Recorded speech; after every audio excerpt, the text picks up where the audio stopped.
Good morning. Today we will start. Topic is winnowing. Winnowing से पहले हमने threshing का टॉपिक पढ़ा था। ये रहा आपका थ्रेसिंग का टॉपिक। थ्रेशिंग में आपने ये देखा कि किस प्रकार से जो किसान है वो अपने अनाज को दाने अलग करने में और उसके जो वेस्ट होते हैं उसको अलग करने में किस प्रकार यूज़ करता है। आज हम देखेंगे विनोविंग के बारे में। विनोविंग का जो आपने ये फिगर है 5.5 ये देखा है, इसमें आप देख रहे हैं कि एक महिला जो है वो थोड़ी ऊंचाई पर चढ़ के और कैसे कचरा और यूज़फुल चीज़ जैसे नॉन यूज़फुल चीज़ें हैं और यूज़फुल चीज़ें हैं उसको अलग कर रही हैं। So let's start. Activity third start करते हैं। Make a mixture of dry sand with sawdust और पाउडर ड्राई लीव्स।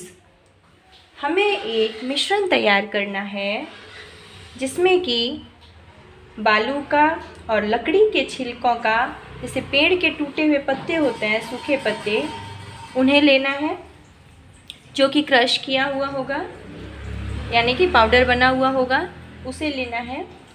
फिर देखना है कि हम क्या करते हैं उससे। कीप दिस मिक्सचर के यहाँ है हमारा next, this mixture on a plate और अ न्यूज़पेपर। ये जो हमारा मिक्सचर है, मिश्रण है, उसको हम एक प्लेट पर रखेंगे या फिर पेपर पे रखेंगे। अखबार आता है न्यूज़पेपर, उस पर रखेंगे। Look at this mixer carefully. आप इस मिश्रण को बहुत ही केयरफुली से देखिए। Can the two different components be made out easily. क्या हम दो अलग अलग कंपोनेंट्स को इजीली अलग कर सकते हैं, यानी कि दो कंपोनेंट्स मिले हुए हैं जिसमें कि आपके बालू है यानी रेत है और लकड़ी का जो वो बुरादा है सूखे पत्तों का वो है, क्या आप उसको अलग कर सकते हैं। Are the sizes of particles of the two components similar. नहीं, क्योंकि इनकी जो साइज़ है वो सिमिलर है यानी बराबर है। Would it be possible to separate the components by hand picking. क्या इन कंपोनेंट्स को हाथ से सेपरेट किया जा सकता है यानी हाथ से अलग किया जा सकता है? तो नहीं किया जा सकता है ना, क्योंकि उनकी जो साइज़ है कंपोनेंट्स की वो सिमिलर है। नेक्स्ट देखते हैं। Now take your mixture to an open ground and stand on a raised platform. अब आप अपने इस पेपर पे रखे हुए बुरादे को यानी पाउडर को मैदान में यानी खुले मैदान में लेकर जाएं और एक ऊंची जगह पर खड़े हो जाएं। Put the mixture in a plate और शीट ऑफ पेपर। वो जो मिश्रण है, मिक्सचर जो हमने बनाया हुआ है वो प्लेट में या फिर एक शीट पेपर पे रख लीजिए। होल्ड द प्लेट और the sheet of paper containing the mixture. उसको आप पकड़ के रखिए मिक्सचर को एट योर शोल्डर हाइट। कितनी? अपने कंधे जितने। जैसा देखिए इस लेडीज़ ने किया हुआ है, कंधे से ऊपर उसको अपने हाथ को लेके जाना है। वो मिक्सचर का जो पेपर होगा या प्लेट होगा। Till it slightly so that the mixture slides out slowly. अब इसे धीरे धीरे टेढ़ा करेंगे, हाथ को जैसे टेढ़ा करेंगे तो हम देखेंगे, नेक्स्ट हम देखेंगे कि फिर उससे क्या होता है। व्हाट हैपन्स, क्या होगा। Do both the components sand and sawdust और powdered leaves fall at the same place. क्या होगा, आप ऐसा करेंगे तो क्या ऐसा करते समय दोनों कंपोनेंट्स यानी बालू और पत्तों का जो मिश्रण था क्या वो एक ही जगह गिरेगा? नहीं, ऐसा बिल्कुल नहीं होगा। Is there a component that blow away. उसमें जो कंपोनेंट हैं, जो कंपोनेंट हमने उसमें मिक्स किया है वो अलग अलग गिरेंगे। Did the wind manage to separate the two components. वो उस समय जो हवा चल रही होगी वो डिसाइड करेंगी, वो मैनेज करेंगी कि कंपोनेंट्स को कैसे अलग करना है। This method of separating components of a mixture is called winnowing. Wind की सहायता से यानी हवा की सहायता से दो कंपोनेंट्स को अलग करने की विधि क्या कहलाएगी? विनोविंग कहलाएगी। क्या कहलाएगी?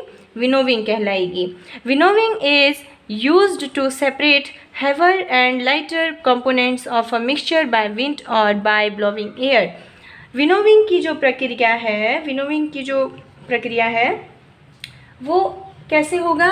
अगर नेचुरल विंड नहीं है तो हम उस प्रैक्टिकली, जैसे हम देखते हैं कि घर में भी जैसे हमारी मदर अनाज से कुछ कचरा अलग करती हैं, तो वो अगर नेचुरल विंड अवेलेबल नहीं होता तो आर्टिफिशियली क्रिएट करके इस विनोविंग को करती हैं। यानी कि पंखा चला देंगे, उससे भी जो है हवा आने लग जाएंगे।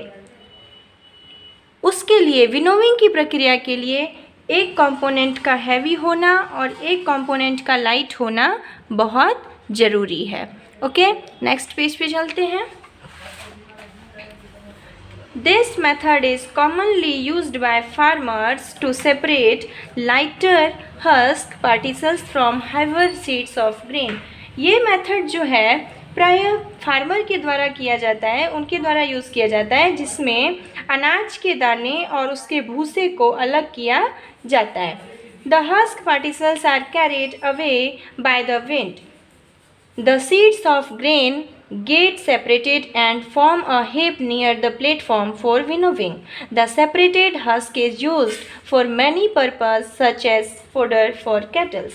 जो भूसा होता है, the husk particles are carried away by the wind, जो हवा की सहायता से हम भूसे को अलग करते हैं, जो अनाज है वो विनोविंग के द्वारा अलग हो जाता है। और जो भूसा अलग होता है वो कई जगह यूज़ लिया जाता है। जैसे आपने देखा होगा कि मवेशियों यानी कैटल्स यानी मवेशियों को चारा खिलाया जाता है, तो वो अनाज के भूसों का यूज़ किया जाता है, उनका उपयोग चारे में किया जाता है। ओके, आई होप आपको ये विनोविंग का जो टॉपिक था ये अच्छे से समझ आया होगा। नेक्स्ट हम नेक्स्ट क्लास में पढ़ेंगे।